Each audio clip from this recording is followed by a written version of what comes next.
Well, hello again there, everybody. First of all, I apologize if I'm sniffling because so these guys doing work out here and they're kicking up all this tar and crap, and it's really playing hell with me. God, even our customers are kind of complaining about it. Anyway, so it's about 7 o'clock. Not a bad day. 8.5 hours. I can live with that. And I'm just kind of heading home. Oh shit, and my parking lot's going to be a nightmare too, my complex, because they're doing all this work on the parking lot. Everything's being worked on, there's all this road construction, and the parking lot here is being worked on, and the parking lot of my apartment is being worked on. I just want a week of nobody working on anything. Just everything's peachy, everything's the way it's supposed to be. Oh, such a pain in the ass. Anyway, that wasn't really what I wanted to discuss today. The topic for today's video, I wanted to talk about music, but more specifically, I wanted to talk about the nostalgic value of music.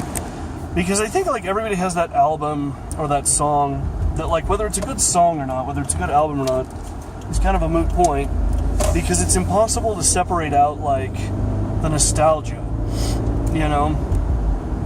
And I was thinking about this today, and I counted up 5 albums that, while they're all probably really good albums in their own right, for me, I'm not a good judge of it because, again, the nostalgia factor is so high that, and the first of those albums is Deep Breakfast by Ray Lynch, his 1984 platinum album, Deep Breakfast.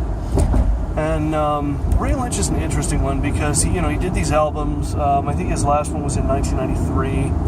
It was an album called Nothing Above My Shoulders But the Evening. And then he just kind of disappeared. He put out a compilation, I think in 1998, called Best Of, that just had a lot of his stuff. And I think there was a couple new songs on there. And he just kind of disappeared. I've never heard anything from him since, which is too bad because he really wrote some good stuff. But Deep Breakfast was an album that I used to have on cassette, and I listened to it, all through junior high school and high school, and sometimes I'd put it on and just sit and write. And it's, it's typical Ray Lynch. It's over the top and I don't know, cheesy and, really kind of meditative, but I really, really liked it. And so, every time I hear that album, I just kind of think of myself, in my room, writing or working or,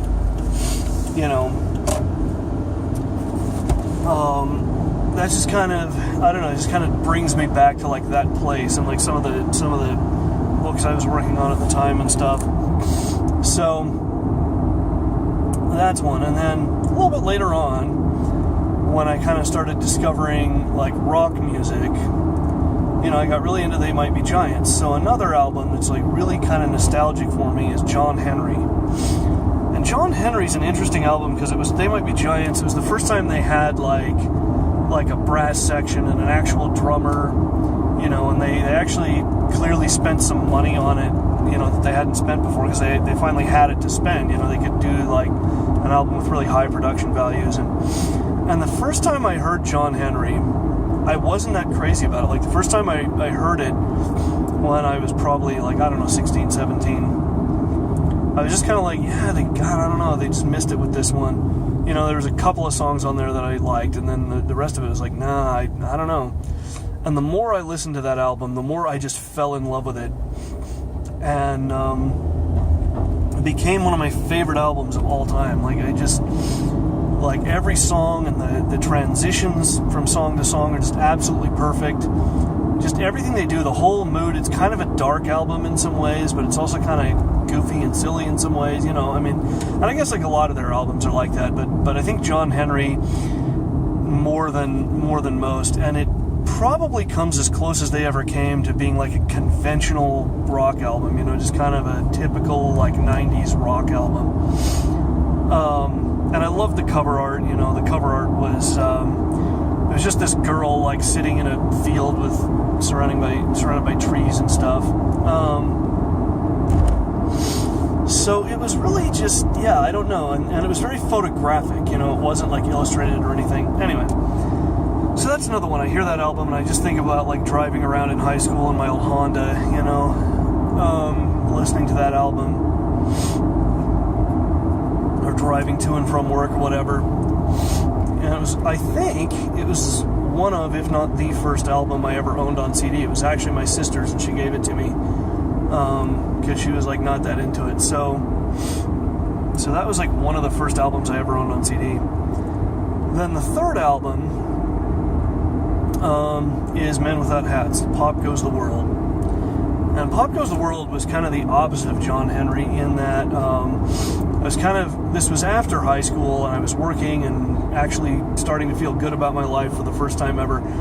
And I was kind of getting into Men Without Hats, and I had bought like the CDs of theirs that I could find. And one of my friends just told me, like, dude, yeah, I saw Pop Goes the World on CD.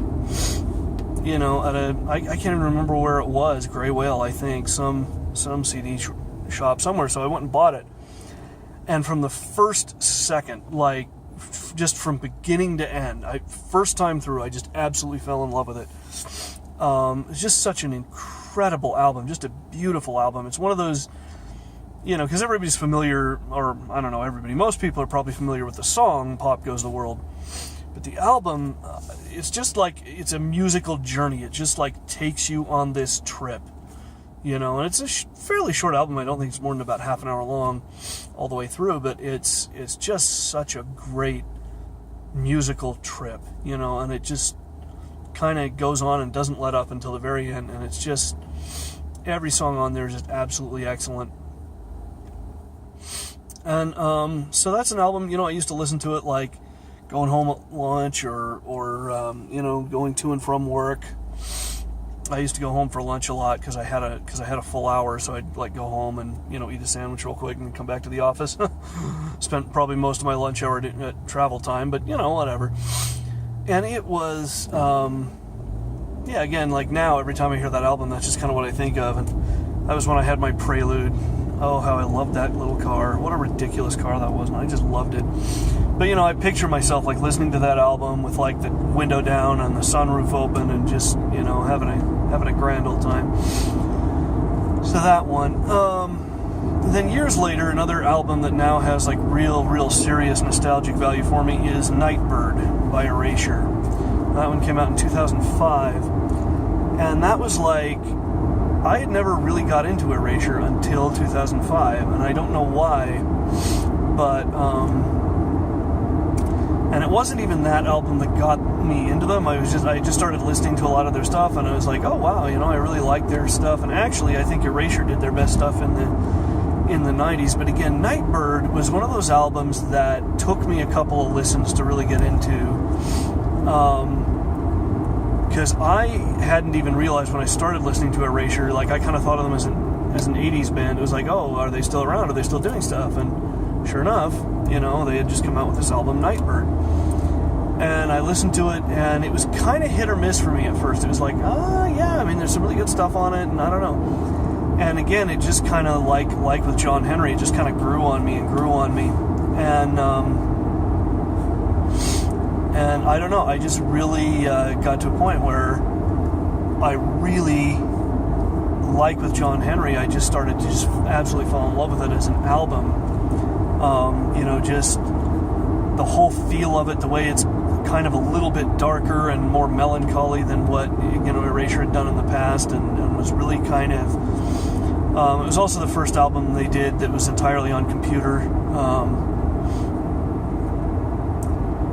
And just from beginning to end, it's just this really wonderful album. Just every song, every track, just absolutely perfect. And now, when I hear it, I think about like being in college. I was kind of in college at that time. That was about the time I decided to stop working and like really just go to school full time and get through it. And I was kind of hanging around with these really interesting people and having a lot of fun and swimming all the time and starting to kind of almost feel good about myself again. So that's kind of, because I'd gone through a phase, between like when I was just out of high school and kind of feeling good about myself, and then started not feeling so good about myself again. And then, I was in school, I was having fun, I was enjoying it. For the first time in my life, it occurred to me that like school doesn't have to suck, you know? So I still, to this day, I'll drive around and listen to that album and just be like, oh man, you know, good times. And it's impossible to separate the music from like that time in my life, you know, like September of 2005 kind of. And then the fifth album and most recent is Ocean Eyes by Owl City. And that album, you know, Owl City I didn't really get into until fairly recently, I guess 2012. You know, I can't even remember where I heard it, but I heard that song Fireflies. You know, it's like, everybody's heard that song now, but you know, and I just was like, you know, I wonder where this is from, and got the album, got Ocean Eyes, and started listening to it, and was really into it. When I was working up at the high school, I was listening to it a lot. And so again, and again, that was a time in my life when I felt pretty good about myself, pretty good about what I was doing, and felt like I was going somewhere and was around people that I liked. You know, I was working with all these really interesting people that I liked being around, that I liked talking to. And so now, in fact, today I was listening to Ocean Eyes like all day, just over and over and over again. I was listening to that one album while I was driving around. And I don't know, that's just kind of what it makes me think of, you know. It makes me think of like happiness. And you know, it doesn't hurt, I guess, that it's like a really upbeat album in and of itself. That it's just kind of this really like I don't know how to describe it. It's like a happy album. It's feel-good music, you know. And that, I don't know, I've always been more into that than the other, you know, than like the angry stuff. I mean, not to say that stuff obviously has its time and its place, but yeah, so, and that was the first Owl City album I ever listened to. I later went out and bought Midsummer Station, so that kind of has some of that nostalgia there, but not as much as Ocean Eyes. Ocean Eyes is like the big one for me. So those are it. Those are the 5 albums that for me, you know, it's those 5. It's Deep Breakfast, John Henry, Pop Goes the World, Nightbird, and Ocean Eyes. And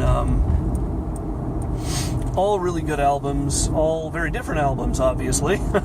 You know, very different albums by different artists, but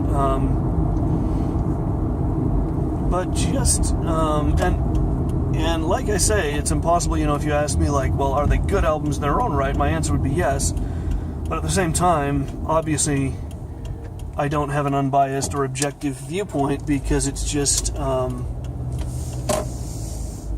because of the nostalgia factor. And it's interesting to me, it's always kind of been interesting to me how music can do that to people, how it can just kind of make people feel a certain way, you know, it makes you remember things, or think about things that you haven't thought about in a long time. So that's kind of, I don't know, kind of a fun thing that I wanted to explore with this particular vlog. So I don't know if any of you out there feel that same way or have your nostalgia music. I'm sure you do, because I think everyone does. I think it's a pretty universal thing. But yeah, anybody who happens to watch this video, you know, talk about it in the comments. Leave a comment about it. And oh my god, I think I'm actually going to be able to park. Yeah, this doesn't look half bad. I was really scared that I wasn't going to be able to park because of all the work they're doing, but looks like it's going to be fine. So there it is. And with that, that is going to do it for me, folks, and I will see you tomorrow.